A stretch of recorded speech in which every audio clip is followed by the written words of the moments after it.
Landscapes and dialogue authorize the true identity between man and land, together a deeper understanding of how cultures are misapprehended, and the idea of immobilizing inhumane speculations through the idea of connecting human races and unification. The use of dialect to both reveal and subjugate the racial presumptions of the 1930s invite us to dispute between ourselves and other cultural groups.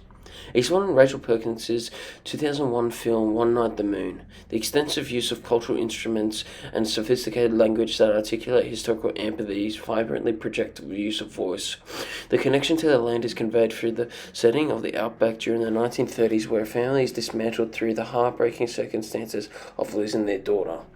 Perkins' prevailing film unravels the core assumptions to form an Anglo-Celtic European identity, which their perspectives are crudely inferior to the presumptions of Aboriginal Australians. Cultural interactions and body language intertwine within the elements of man and earth, to empower a force to reflect and shape individual and collective identity. In the Gone to Church scene, Perkins affirms with a vibrant use of gaze in the first portion of the scene. Through the usage of gaze, Perkins initiates the audience with Jim's gaze as he looks ahead. Perkins is trying to conjugate between the two significant cultural groups by indicating the varied hierarchy between Indigenous Australians and the colonial European convict settlers at this time. Furthermore, Perkins uses the landscape of the outback to foreshadow a sudden change in the film's plot. Perkins connects to how Indigenous Australians and colonial European settlers represent the landscape, social standards, and the interactions of the 1930s. In addition to this scene, low camera shots of Jim's face clearly indicate that he is superior to Albert's family. Along with high camera shots of Albert's family is shown, in which represents how colonials at this time looked down towards the indigenous population. However, the scene also hints at the potential for reconciliation. Perkins' key attributes to set a foundation to the film's opening sequence is observed in the Gone to Church scene, where the discriminatory age of the 1930s and cultural identity is expressed to perform a collective experience that correlates within the film. Scenery and dialect has enabled audiences to embrace a scene of security and broaden exposure to cultures being prohibited from intermixing with one another. In the second key scene, This Land Is Mine, Perkins makes use of close-up shots in the scene as it extensively applies towards the heated moments.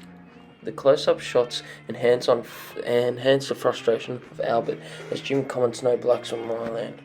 Jim's comments also prejudice towards Albert's cultural identity. In addition to this scene, Perkins intertwines the lyrics of the musical with the consistent use of the possessive pronoun mine. This is sung by Jim, who completely thinks he is the sole owner of this land and the farm that he sits on.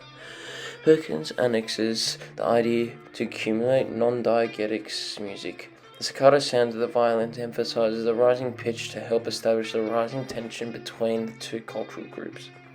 The two cultural groups being displayed expresses the cruelty of identity against Indigenous people.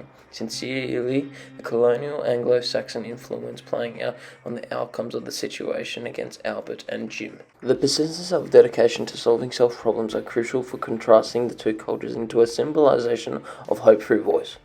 Within the third key scene, Unfinished Business, Perkins emphasizes the scene with long shots as a way to bring voice into the equation of reconciliation as Rose is fed up with Jim's attempts to find Emily.